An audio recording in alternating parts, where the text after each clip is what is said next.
Bom, boa noite a todos. Satisfação estar com vocês aqui em mais uma Master 45. Hoje com meu sócio, presidente do nosso conselho, altamente experiente, Vanderlei Passarella. Satisfação recebê-lo, Vanderlei. Como vocês sabem, a Master 45 é como se fosse uma aula magna, onde o Vanderlei vai falar um pouco aí sobre automóveis, né, sobre a Ferrari, que é o nosso conselho, sobre os pilotos, né, que precisam saber bem dirigir essa Ferrari, senão a gente sabe o que pode acontecer. É exatamente isso que pode acontecer também num conselho e numa empresa, se estiver nas mãos erradas, né?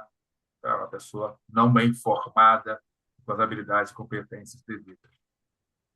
Depois desse período, né, a gente vai estar abrindo para perguntas de vocês, comentários, elogios, dúvidas, e aí fique à vontade de participar, que é muito importante isso. E ao longo, né, da nossa aula, Magna, a Girlane, que está nos apoiando aqui, vai estar botando informações sobre o Celinte, sobre o Vanderlei, né, sobre os nossos programas da trilha de presidente de conselho. Né? Lembrando que nós temos duas trilhas ali, conselheiros e de presidente de conselho. Vanderlei, é uma honra receber você aqui nesse espaço. Por favor, fique à vontade. Obrigado, Gaspar. Para todos é um prazer enorme estar aqui com vocês nesse início de noite para falar um pouquinho, né, da indústria automobilística, como falou o Gaspar, né, para falar aqui da Ferrari. Mas acho que a comparação vai ser interessante, né, porque a gente tem aí uma experiência bastante grande em termos de conselho. E quando a gente observa, né, o que acontece na maior parte dos conselhos, é que há um movimento crescente, né, de conscientização da necessidade de bons conselheiros, de ter um conselho bem estruturado, etc. e tal, mas ainda uma consciência incipiente de como que a gente organiza esse conselho, de como ele é coordenado, de como que a gente faz as coisas acontecerem. Então, o objetivo dessa master de hoje é falar um pouquinho sobre isso, sobre essa necessidade de consciência, o porquê dela, e ao mesmo tempo a gente mostrar um pouco o que que o Celite também está fazendo em prol disso. Né? Tem muitas coisas legais que estão acontecendo, e acho que a ideia era compartilhar com vocês que têm interesse nesse assunto, né, sobre o que que nós estamos fazendo também. Então, eu vou começar a compartilhar a tela aqui agora, né? E como o Gaspar colocou, vocês podem colocar perguntas aí no chat, que a gente vai depois voltar a elas.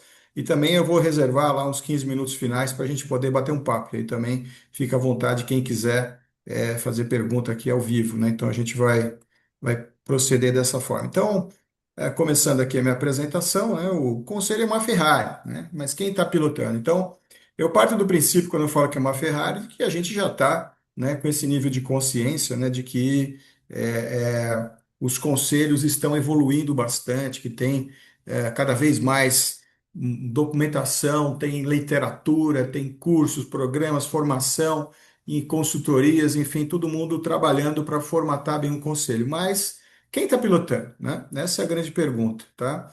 Aqui está um pouco da minha apresentação.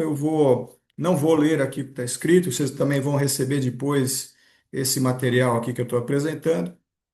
Só resumindo, né, eu sou chairman hoje em duas empresas, no Celint, na empresa que eu sou fundador, e também na Blavi, que eu estou lá há 7 anos como chairman, né, e tenho experiência aí em 27 empresas como conselheiro, tá? Então, no fundo, tem aqui um pouco do meu background, né? A gente, né, a pergunta é, criamos um conselho top, né? Criamos lá, fizemos tudo, procedemos da melhor forma possível, até contratamos o Celinte para ajudar no nosso desenvolvimento de governança, né?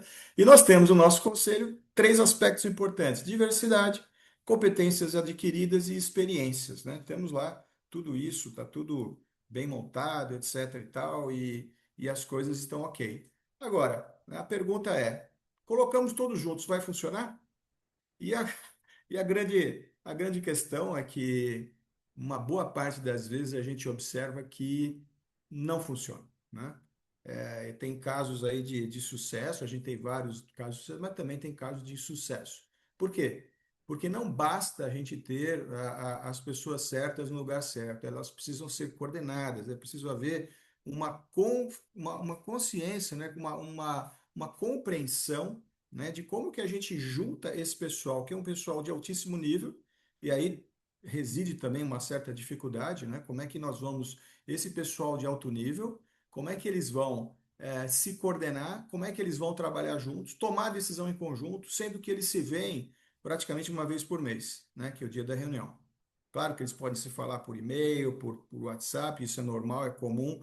A gente tem cada vez mais nos conselhos, né, uma interação grande, mas a questão é como é que nós vamos interagir com ele, como é que nós vamos extrair o máximo desse poder decisório. Porque no fundo, nós estamos falando do seguinte: a governança existe para garantir a maior probabilidade da eficácia das decisões, tá? Sem tomar decisão, um conselho perde muito da sua função. Então, ele está lá para olhar as grandes questões da empresa, debater, ter uma pauta de assuntos irrelevantes e chegar a conclusões, chegar a decisões, rumos de ação.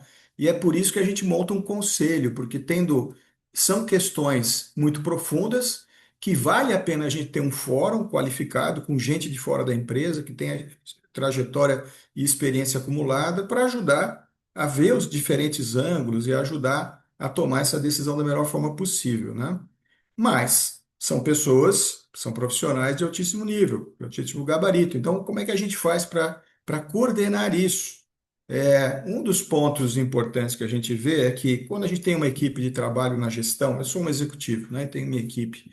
O que que eu faço para que eu melhore o relacionamento e a inter-relação entre os membros da minha equipe? Eu faço o que a gente chama entre aspas, né, de team building, né? Vou formar meu time. E aí tem inúmeras ferramentas, tem inúmeros processos, tem mentorias, uma série de coisas que vão ajudar, análise de perfil, que vão ajudar a formar esse team building. Mas e no conselho? A gente consegue formar um team building? Né? A grande questão que se coloca é que não é a mesma coisa. Nós não temos profissionais que se reúnem todos os dias em torno de determinadas questões, que se encontram, que se relacionam e que, portanto, tem que ser formado um team building.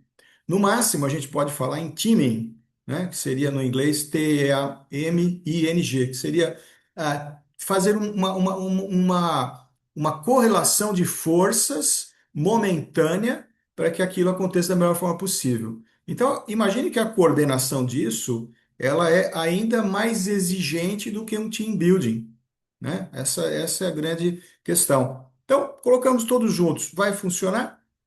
Né?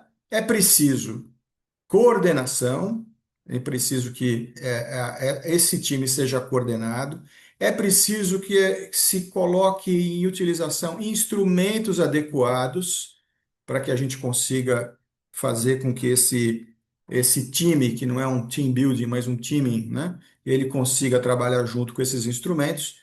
É preciso ritos e ritmo, ou seja, a gente precisa entender quais são os ritos, os rituais que a gente precisa para fazer, para coordenar e os ritmos a cadência com que as coisas vão acontecer. E também é preciso que tenhamos alguns acordos de trabalho, né? Essas são, de maneira resumida, né, as necessidades que a gente levantaria em relação ao trabalho da coordenação, ao trabalho de pilotar, né, de fazer com que o conselho vá para frente. Então, é preciso esses instrumentos e mais, né? É, temos um conselho que funciona de acordo com uma orquestra sinfônica ou de acordo com uma jazz band, né? Quando vocês receberem aqui esse material, tem dois artigos meus, né, que estão, um foi publicado em 2025 e outro esse ano. Um fala o que uma jazz band tem a ver com um conselho consultivo. E o segundo, jazz ou sinfonia, qual é o ritmo da sua governança? É preciso entender que as grandes empresas de capital aberto, elas funcionam muito mais aqui com uma orquestra sinfônica, porque pela necessidade de compliance, pela necessidade de prevenção de problemas, pelos riscos dos conselheiros. Então, a partitura ela é muito mais detalhada. Todos os instrumentos, os papers, né, são enviados com muita antecedência, com parecer jurídico, com toda a parafernália, né, de observações e de perigo empresa de capital fechado e familiar, né, que é onde o Selinte transita mais, né? Essa empresa de capital fechado e familiares, muitas vezes ela funciona muito mais o conselho como uma jazz band, onde é necessário. Isso não significa que não há necessidade de maestro. Nós temos um maestro na orquestra sinfônica, nós temos um maestro na jazz band. Acontece que a forma de maestrar, a forma de conduzir é diferente. Então, no fundo, já começa aí uma outra complexidade, né? Qual é o tipo de conselho que eu tenho, né? Que ele vai, como é que ele vai trabalhar em conjunto? Por que que eu acho um conselho consultivo mais parecido com uma jazz band? É porque, como não há uma partitura, há um pouco mais de improviso. Todo mundo também é solista, tem alguém que entra fazendo um solo, tem outro que entra numa hora fazendo algum tipo de execução musical que não estava exatamente previsto, mas que ela é importante para formar o todo. E, de novo, o maestro precisa saber coordenar isso tudo, apesar das virtuosas, né, terem se reunido e estarem ali tocando juntas, né? Então, são complexidades que vão acontecendo na vida empresarial. Não basta, então, ter uma Ferrari, né? Eu tenho lá uma Ferrari montada, como eu falei aqui, as virtuosas, os sábios, né?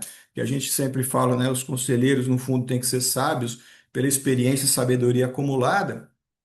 Não basta ter uma Ferrari, é preciso também ter o piloto, né? É preciso ter um ótimo piloto. Tá aí o nosso piloto, né? Será que ele tem a formação adequada?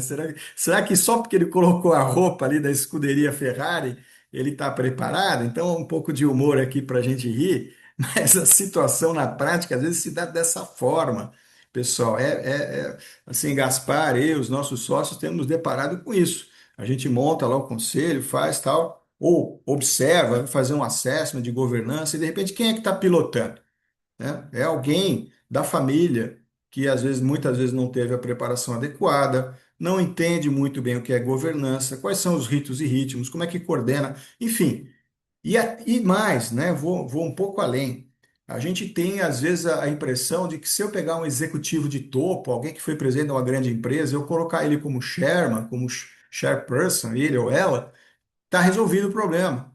E não está. Talvez aí comece ainda mais o problema, porque as competências necessárias para tocar uma organização de um conselho ao modo de uma jazz band requer uma personalidade, requer uma capacitação, competências, habilidades, atitudes que são totalmente diferentes daquela que um alto executivo de sucesso angariou ao longo da sua trajetória. É preciso uma desconstrução de alguns paradigmas, de algumas idiosincrasias, para que esse executivo ou essa executiva possa assumir um novo papel diferente, como chairperson. Tá? Então, a figura do Nenê aí, ela é provocativa, mas ela também é ilustrativa, porque olha só, eu posso ser um grande executivo e super experiente numa área, mas pode ser que como chairperson seja um neófito, né? A palavra neófito é boa, porque ela lembra aí a criança, lembra alguém que está começando, lembra um beginner, né? Alguém que está fazendo os primeiros passos aí nesse movimento. Então, é preciso ter um ótimo piloto. E aí, como é que eu faço então para ter esse ótimo piloto? Eu não vou conseguir nunca, dada a complexidade, dada as demandas? Não, você consegue sim. A questão é que é preciso preparo. A gente entendeu isso ao longo do tempo, né? E visitando empresas, falando com empresários, falando com conselhos, formando conselheiros, participando de conselhos, a gente começou a compreender, primeiro, a envergadura necessária para essa figura e o preparo que ela demanda. Como é que é esse preparo, afinal? Tem duas coisas importantes que a gente precisa para preparar bem um chairperson. Ele precisa aprender a liderar as reuniões. E ele também precisa aprender a liderar a governança. E aí é que é o X da questão. Enquanto liderar a reunião, pode até ser que um executivo tenha passado por essa experiência de como liderar a reunião, mas muitas vezes ele aprendeu a liderar a reunião tendo a última palavra, né? Sendo aquele que dá o último tom. Sendo que, num conselho, o chairperson, muitas vezes, se ele é um bom chairperson, ele nunca nem dá a palavra dele. Ele simplesmente coordena com os olhares, prestando atenção na linguagem não corporal, entendendo o que está acontecendo, coordenando que o processo seja bem sucedido para tomar decisão, mas ele não é aquele que vai falar pelo último, ou até, como a gente já viu muitas vezes acontecer, é aquele que fala primeiro, né? Já entra na pauta, ele já dá o parecer dele, tá tudo bem, angaria, tá todo mundo de acordo, vamos, próximo assunto, né? De uma forma autoritária, às vezes até muito diretiva, né? Exatamente não é isso que a gente precisa. Então, apesar da gente aprender, enquanto executivos, como liderar reuniões, é uma outra forma de liderança que a gente precisa aqui. É uma forma totalmente diferente para extrair o máximo daquele grupo de pessoas altamente qualificadas. E também liderar a governança. Olha aí, esse é o outro X da questão. Se eu tenho que liderar a governança, eu preciso conhecer governança, eu preciso conhecer governança a fundo. E eu preciso conhecer que aspectos da governança que eu vou liderar enquanto na função de chairperson. Uma ótima pergunta para todos nós. Estamos aqui, todos que estão aqui juntos conosco, vieram pelo interesse no assunto, estão se sentindo preparados para exercer essa função com maestria? Essa é a minha pergunta.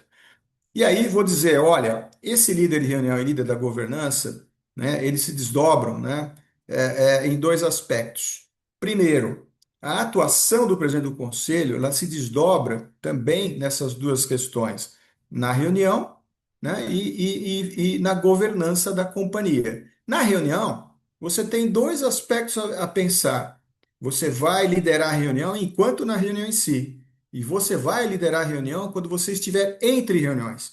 Há um homework a ser feito, há um trabalho grande a ser feito de preparação, de pós-reunião, de azeite, de conversas, etc. e tal, sobre pauta, sobre uma série de coisas, sobre ata, para que a reunião flua bem. Mas também há o aspecto de governança que eu acabei de falar antes, que também tem dois vetores entre reuniões, como aqui na reunião, né? A gente fala na reunião e entre reuniões, aqui também entre reuniões, você vai entre reuniões liderar as questões de governança da empresa, mas também dentro e fora da empresa.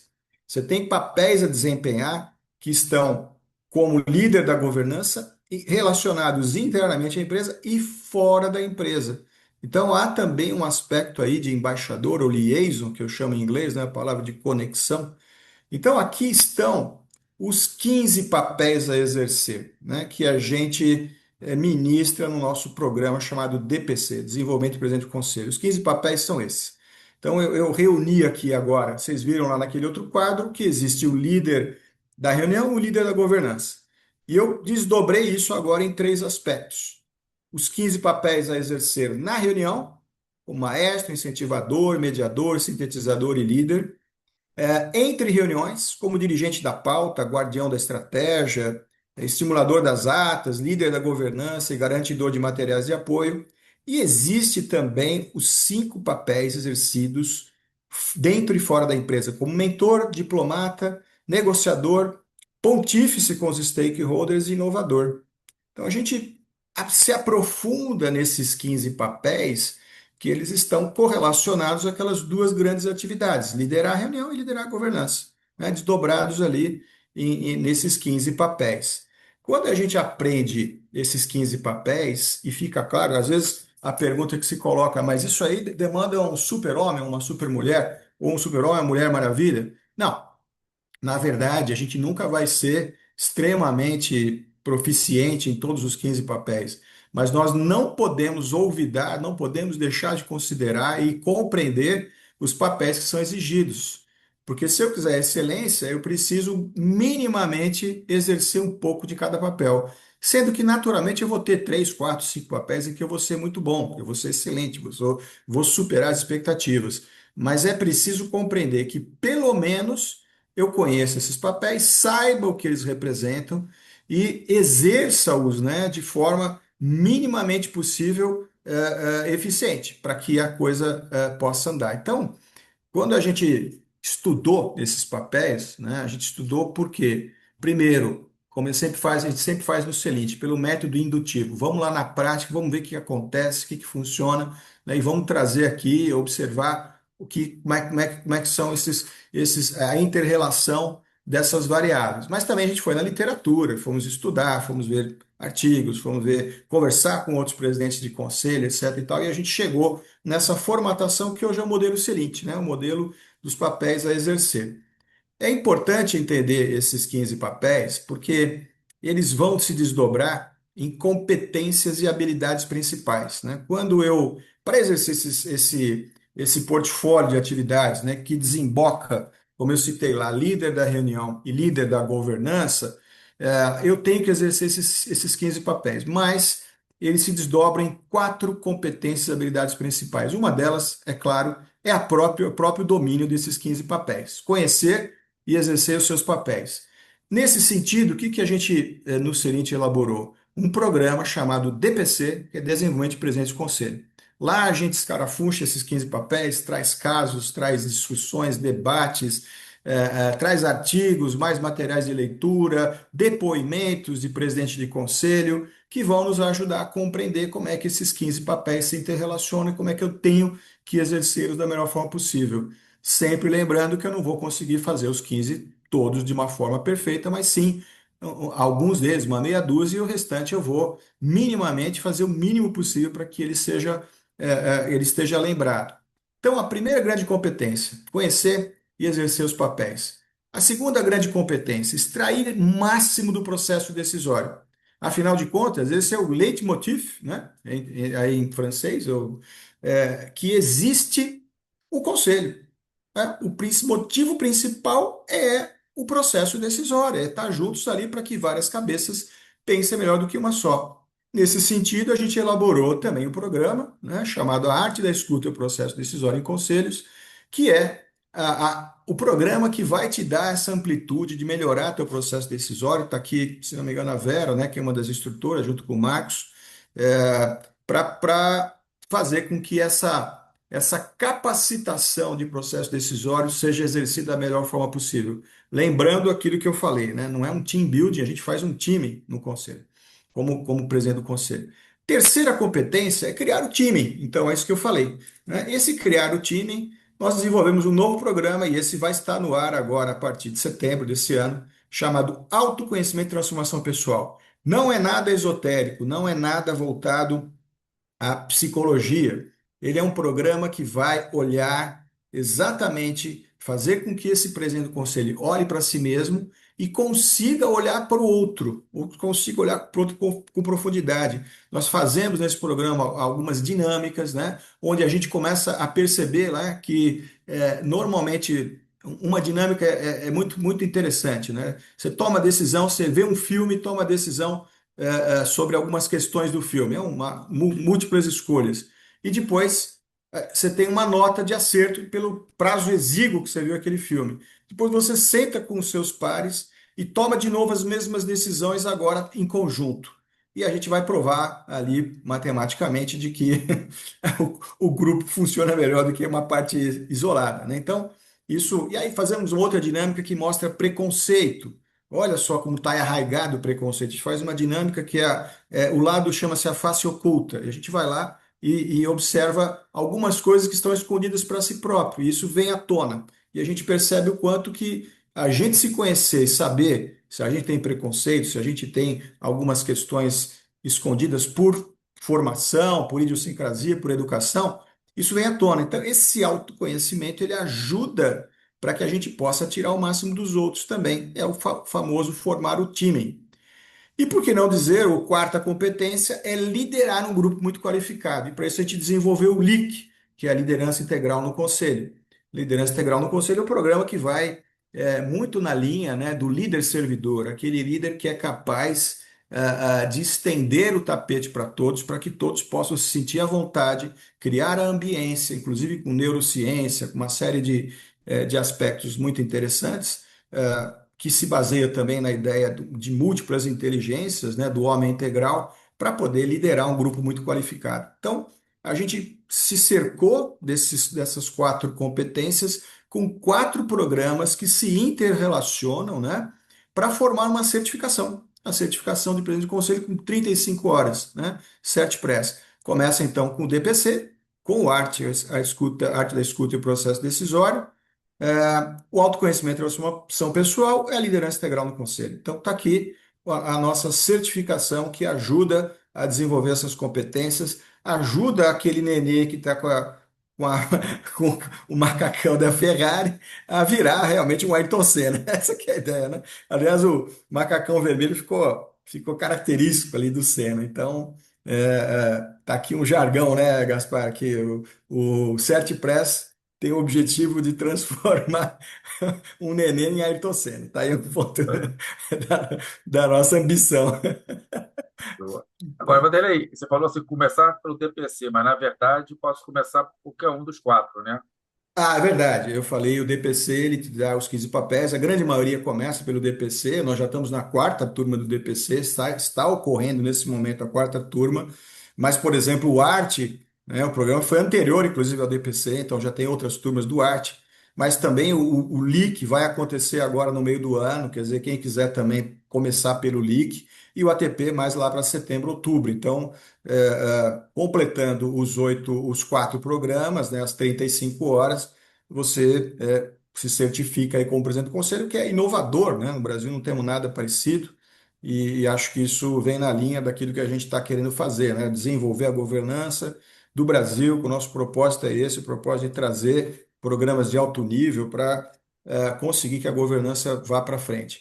Além de tudo, né, nós inauguramos, né, para quem está na trilha, essa chamada trilha do presidente do conselho, nós temos três coisas diferentes agora, né? Tem o grupo de networking exclusivo, né, um grupo que é formado por quem pratica ali, quem fez o DPC e outros que têm experiência comprovada em conselho. Fizemos a primeira imersão, vai ser uma imersão anual. A primeira aconteceu agora em março desse ano.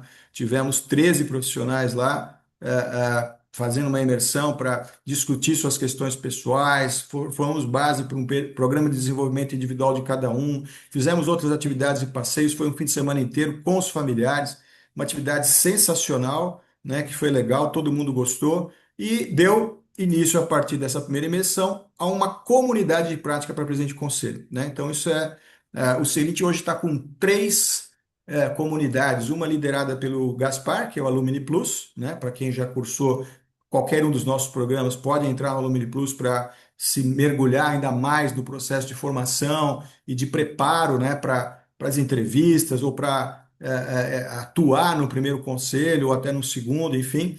Nós temos hoje a comunidade dos experts em governança, que são aqueles que chegaram no topo da nossa trilha, e criamos agora a COP, né, que é a comunidade de presidente de conselho, cujos objetivos são aprender uns com os outros, tornarmos referência na condução de conselhos, apoiar-nos coletivamente em nossa evolução. Para isso, a gente elaborou um protocolo de entendimentos. Amanhã nós temos uma reunião da COP, né, amanhã à noite, que vamos juntos, aprovamos já o nosso protocolo de entendimentos, né, principalmente para manter sigilo entre nós e manter a nossa atividade ali dentro da nossa comunidade, né?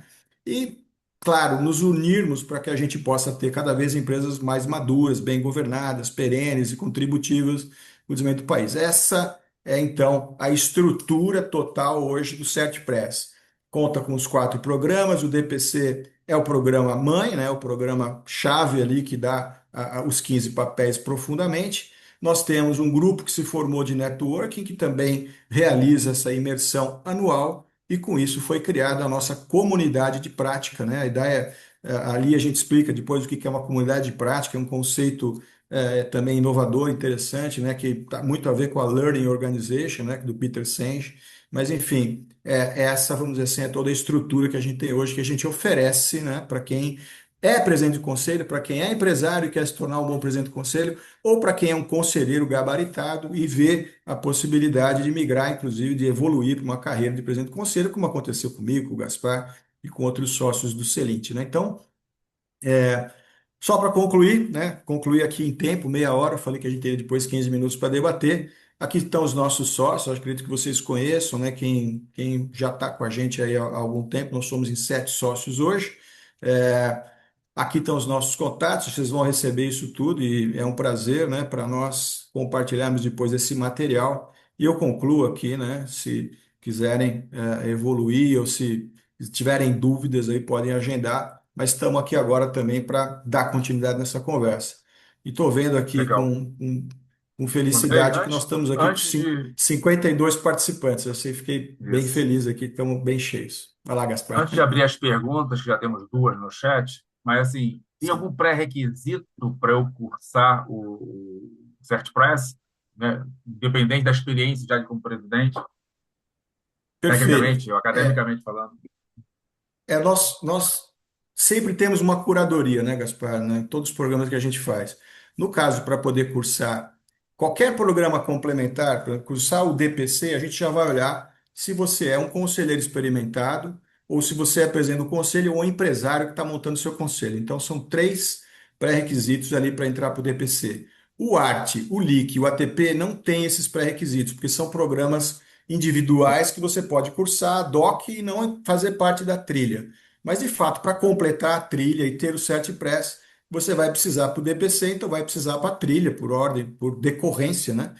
Um desses três requisitos para poder entrar e cursar. Legal. Eu vou pular aqui a pergunta do Peixoto e vou começar pelo Borei, que eu acho que é interessante. Pergunta se existe uma certificação equivalente ao CertPress para presidente de conselho de administração no Brasil, é claro. É muito boa. Não existe nenhuma certificação equivalente, nem no Brasil, acredito que nem no exterior, pelo menos que eu saiba. O que existe são programas no exterior similares ao DPC, que são programas caríssimos, porque dependem de viagem, estadia, e são só nas grandes universidades, tipo INSEAD, né, Columbia, que tem programas desse tipo. Mas nós, como o Celente tem uma, uma, uma, uma atuação muito mais voltada ali para empresa de capital fechado e familiares, a gente fez essa certificação pensando nela. Mas ela também cabe para quem é conselheiro de administração, porque as atividades são muito parecidas, né? A diferença é que você vai operar no modo jazz band ou no modo orquestra sinfônica. Essa que é a única grande diferença, né, que a gente colocou aqui.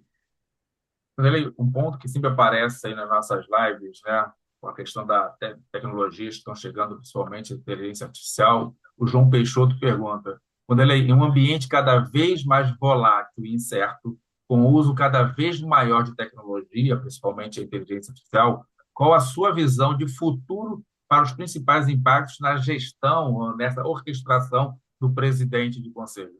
Como é que ele tem que se adaptar a essa nova realidade? Olha, essa é uma área onde a inteligência artificial ela vai alavancar, mas ela nunca vai substituir. Não tem como. Porque, como eu falei, o líder da reunião é alguém que tem que, e me corrija aqui, Vera, né, que dá a arte da escuta e processo decisório, ele tem que compreender profundamente quem são essas pessoas, o que que elas fazem. Por isso o nosso programa Autoconhecimento também e Transformação Pessoal, porque sem saber das suas próprias limitações, sem saber da sua própria história, dos seus preconceitos, da forma de trabalhar junto nesse sentido de time, é difícil que uma inteligência artificial vai suprimir isso tudo, por mais que seja brilhante, por mais que ela possa evoluir ao longo das próximas décadas. Então, eu reputo que essa função, ela é estratégica, primordial, ela que vai dar a possibilidade de um conselho se desenvolver e tomar as boas decisões, mas precisa de alguém com qualificação humana de alto nível. Esse, para mim, é o grande ponto. Excelente. Vanderlei, falando de metodologia dos cursos, né? Nós no Celint temos duas metodologias muito claras, né? Uma dada nos complementares, que vai ser no curso científico, que é um 80-20, 80 debates de aula e 20% cases. Na avançada a gente inverte isso, né? Toda a aula permeia o caso, né? Mãe com de caso em cada uma das aulas. E 20% realmente é o facilitador depois falando um pouco da parte teórica e conceitual. E no DPC especificamente, como é que é essa metodologia de ensino? No DPC, a gente discorre, né? Você tem material de leitura prévia, a gente discorre sobre os papéis, forma debates, tem um estudo de caso mãe, é um estudo de caso que ele percola, vamos dizer assim, os quatro encontros, né? Não o primeiro, mas a partir do segundo, os três encontros. Então, são debatidas questões de caso real. E, além do caso mãe, que é discutido e debatido entre os participantes, eu vou trazendo mini cases muito curtos, né, ilustrando as situações e os papéis a exercer. Então, ele tem uma metodologia diferente tanto da avançada como do Concertif. É uma metodologia aplicada, né, para o caso de presidente de conselho. Mas sempre o que a gente usa, né, que eu sempre falo, não é uma pedagogia, é uma andragogia. A pedagogia é o estudo da didática, né, para qualquer tipo de estudante. A andragogia é uma didática voltada para o adulto, principalmente para o profissional. Então, a andragogia para presidente de conselho ela tem que ser muito atrativa, muito rápida, sucinta, direta ao ponto, que ilustre a prática, senão se perde o interesse, né?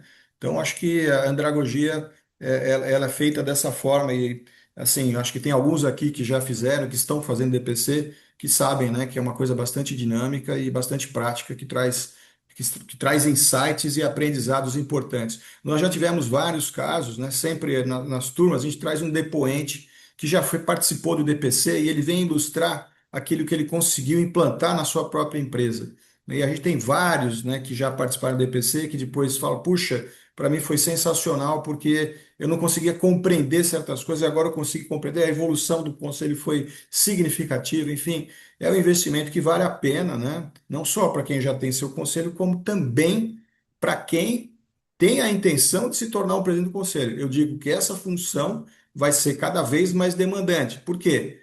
Porque enquanto fundador e CEO da própria empresa, se eu exercer também o papel de chairman, eu vou perder coisas importantes. Não é que seja impossível e não é que isso não seja comum, mas está cada vez mais disseminado e consciente a ideia de que eu devo, como fundador, como sócio, ter um papel mais específico. Quanto maior a empresa, quanto mais ela cresce, mais eu tenho que ter alguém que ou eu vou me concentrar em ser o chairman, ou me concentrar em ser o CEO. Eu estou, por exemplo, hoje como chairman de uma empresa multifamiliar há 7 anos, onde nenhum membro da família é o chairman, né? É alguém independente, né? Então, isso vai cada vez mais se tornar um lugar comum, Gaspar. Acho que é por isso também que quem hoje é um conselheiro bem-sucedido e vislumbra essa possibilidade, acho que vale a pena investir.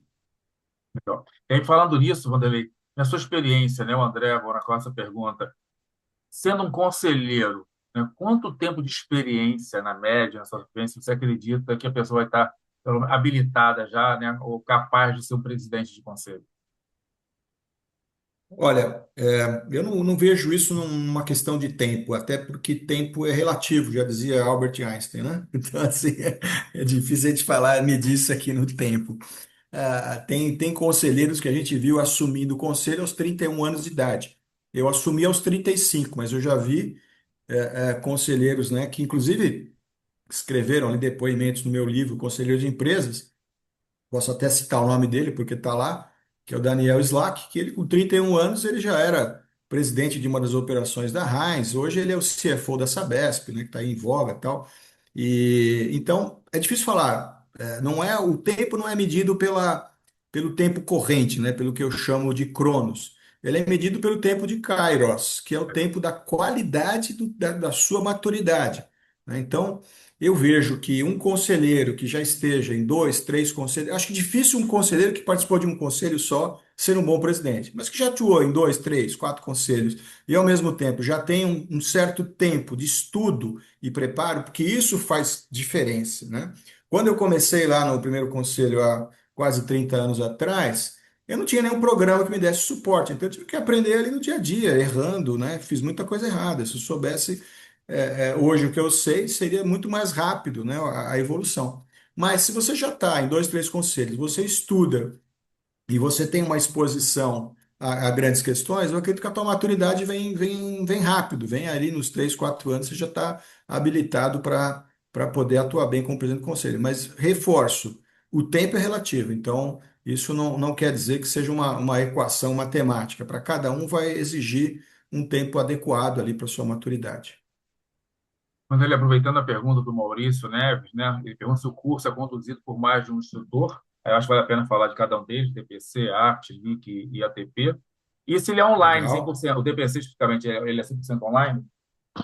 Perfeito. Olha, o DPC sou eu que conduzo, né? Eu sou o instrutor, o único ali do DPC, e o DPC é o único programa da trilha que é híbrido. São três encontros por videoconferência, de manhã cedo no meio da semana, e um encontro de 5 horas no sábado, um sábado no hotel. Então, esse é o único programa que é híbrido e eu sou instrutor. No Arte, nós temos, é um programa totalmente virtual, né? Totalmente, não é Online. assíncrono, no programa síncrono, né, online, que quem ministra é a Vera, né, e o Marcos, né, ambos vieram da International Coaching Federation, a Vera está aqui, Vera Costa, né, Então, a gente consegue ali abordar profundamente essa arte da escuta e processo decisório.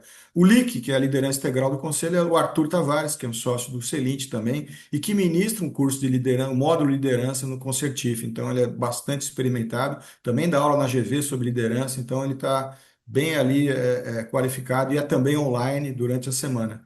E o último, que é o ATP, Autoconhecimento e Transformação Pessoal, sou eu também que ministro, mas é virtual, também não tem nenhum momento presencial. O DPC tem 11 horas, por conta do ser híbrido, e ter às 5 horas do sábado, e os outros têm 8 horas. Aproveitando, a Vera fez uma pergunta, né, sempre muito participativa nas nossas lives, nossas masters, a pergunta sobre o perfil de presidente de conselho, né? Aí pensa, né? Empresa privada, pública e do terceiro setor. Existe diferença? A mesma pessoa pode conseguir ser presidente de conselho de uma empresa familiar, não familiar, fechada, aberta e de uma empresa do terceiro setor? Ah, com certeza. A questão só, como eu falei, é adequar o tipo de governança, é adequar ao estilo, às necessidades dos sócios. Não há uma fórmula de bolo. A gente tem que ter essa capacidade de agir de acordo com as demandas do ambiente. Como eu até falei, né, dois modos, talvez conceitualmente falando, né, orquestra sinfônica ou jazz band, né? Acho que ali são duas aproximações, duas proxies daquilo que você encontra. Mas você pode exercer muito bem, né? A partir do momento que você conseguiu ser um presidente do conselho, você pode muito bem ser presidente de uma ONG, de uma startup, ser de uma empresa de capital aberto, de uma empresa de capital fechado, de uma empresa média, enfim, acho que de qualquer setor de atividade também isso é uma coisa que ressalta, né, para nós, né, que já fomos executivos e tivemos possivelmente alguns uma carreira em determinado setor econômico, né? Ou fui de indústria automotiva, fui de indústria de cosméticos, e tal. Quando você chega na carreira de conselheiro, isso se esvai, né? Você acaba sendo um conselheiro de qualquer tipo de empresa, porque a gente sempre fala, é importante entender de negócio, das variáveis de negócio. Claro que você também precisa entender do negócio, mas você não vai ser o grande expert no negócio, sim os executivos. Então, essa complementação ajuda muito para que a gente possa ter essa flexibilidade, seja na carreira de conselheiro, seja na execução da função de presidente de conselho. E aí, Vanderlei, assim como o conselho, os conselheiros não irão substituir os executivos da companhia, o presidente de conselho também não substitui o CEO. Aí, aproveitando para essa argumentação, como é que você vê, né, que é algo muito comum lá fora e às vezes acontece aqui nas empresas familiares, o sócio sendo CEO e chairman? Então, eu falo que antes do ideal, né, antes das melhores práticas, fique com as práticas possíveis. Então, muitas Antes vezes, até da, antes nas da empresas. Ferrari, vamos pegar uma Toleman, falando do Ayrton Senna. Antes da Ferrari, vamos ficar com a Toleman, né? Então, eu acho que a. E isso foi com a Ayrton Senna, né? Muito bem. Eu acho que assim não é um pecado. Eu acho que dá para, né? Tem companhias que não cabe, você não tem estrutura, não tem. Mas é importante ter a governança. Então, nesse momento, o CEO também é chairman, né? E para falar isso, em várias empresas, em capital aberto nos Estados Unidos, ainda tem a figura do CEO como chairman. Isso está acabando, está se diluindo ao longo do tempo pelas boas práticas, né? Que se colocou em muita literatura falando sobre isso. Agora, é claro que a gente vai executar isso talvez de forma temporária, talvez por um período. O ideal é que, na maturidade da governança, essas duas figuras se separem, né? Porque são demandas distintas, como a gente falou, em relação aos papéis, né? Importante é a experiência e o conhecimento, né? Ter as habilidades, a formação para conselheiro e para presidente de conselho, acima de tudo. Isso aí. A Vera Martins, agora, conheci a Vera Aham. hoje, inclusive. O que esperamos de um presidente de conselho quando há tensão, divergência, vaidade, silêncio ou disputa de poder na mesa? Ótimo. Isso, Forte, inclusive, é hein? um dos mini cases que a gente aborda no DPC, porque isso é muito comum, né? Então a gente coloca lá, né? E aí, é claro, uma das demandas, vocês viram lá as demandas do presidente do conselho, como mediador, como mentor, como negociador, diplomata, essas atividades, essas competências que ele precisa desenvolver vão ter que ser exercidas ali no momento onde há vaidade, ego, onde há briga, disputa, enfim, conflito. Acho que isso faz parte, e a gente sempre fala muito isso no Celente, porque às vezes a gente fica preso no aspecto técnico da governança. Eu vou estudar aqui quais são né, as questões tecnológicas e vou aplicá-las, né? E o que eu sempre falo é que quando eu estou numa função operacional, eu preciso de ciência ou tecnologia. Quanto mais, né, quanto mais ciência e tecnologia eu tiver, eu vou executar bem minha função. Quando eu passo uma função gerencial, eu não preciso só agora da ciência, eu preciso da ciência com consciência, porque eu vou lidar com pessoas. Agora, quando eu estou no nível do conselho, seja conselheiro ou presidente, inverte a equação. Eu preciso de consciência com ciência. Então, o aspecto técnico ele se torna menor, mas o aspecto consciencial, humano, relacional, ele engrandece. E é por isso que a gente desenvolve uma trilha que tem arte da escuta, liderança integral, autoconhecimento. Por quê? Porque esse aspecto que ele vai gritar. Para eu exercer bem essa função, eu preciso desenvolver isso, viu, Vera? Então, acho que é muito o que a gente vê, o que a gente preconiza hoje no Celint. Muito bom, Wanderlei. Acho que a última pergunta, né? Já são 8h47, para te respeitar Sim. aí o time, que todo mundo planejou. O Fernando Morei, também muito participativo nas nossas lives, nossa comunidade, pergunta: na sua experiência, quanto tempo de dedicação um presidente de conselho deve ter? Comparando, Ótimo, né, Fernando, inclusive, presidente e outros inclusive está conselheiros. na. Sim, o Fernando, inclusive, está na nossa quarta turma do DPC. Tudo bem, Fernando? Obrigado aí pela pergunta. Não há, de novo, não há uma regra, mas o tempo do presidente, ele certamente ele é no mínimo o dobro do tempo do conselheiro, no mínimo. Porque se eu for exercer esses papéis, essas competências, eu vou ter que ter um trabalho de bastidores muito forte. Então, ali, o que eu chamei ali de entre reuniões ou dentro da empresa e fora dela vai exigir de você né, visitar operações, conversar com as pessoas, pedir pesquisas, né, fazer o papel de fomentador da inovação, verificar se as coisas estão indo para a direção correta. Então, de fato, vai exigir de você. Existe até a figura de alguns presidentes do conselho tem uma sala, né, na própria empresa, né, devido a própria demanda que ele tem ali de estar presente e de participar de determinadas coisas. Então, acho que quanto maior a empresa, mais tempo é necessário. No mínimo, o dobro do tempo de um conselheiro, Tamanho, complexidade, né? Pontualmente, algumas sem diferenças podem dúvida. acontecer. Bom, gente, chegaram mais perguntas aqui, né? Acho que respeito a todos com relação ao tempo. O Vanderlei não vai deixar de responder, a gente vai botar essas perguntas que estão chegando agora e outras que possam ter sido respondidas no nosso site com a resposta do Vanderlei, ok? Agradeço demais a presença de todos, agradeço aí a aula do Vanderlei, né, a experiência toda que você está colocando aqui para a gente. Espero ver todos vocês em setembro em nosso fórum. E é lógico, no DPC, no ATP, no LIC, no ART também. Muito obrigado a todos, boa semana. Vanderlei, se quiser se despedir da sua última palavra, fique à vontade. Muito obrigado a todos, muito obrigado a presença, a possibilidade da gente estar aqui debatendo. Para mim foi um grande prazer. Espero vê-los em breve em outros programas e, enfim, em outras atividades do Celite. Um abraço a todos. Um abraço, boa Boa noite. noite, Obrigado, gente. abraço. Obrigada, Boa gente. noite. Tchau, tchau.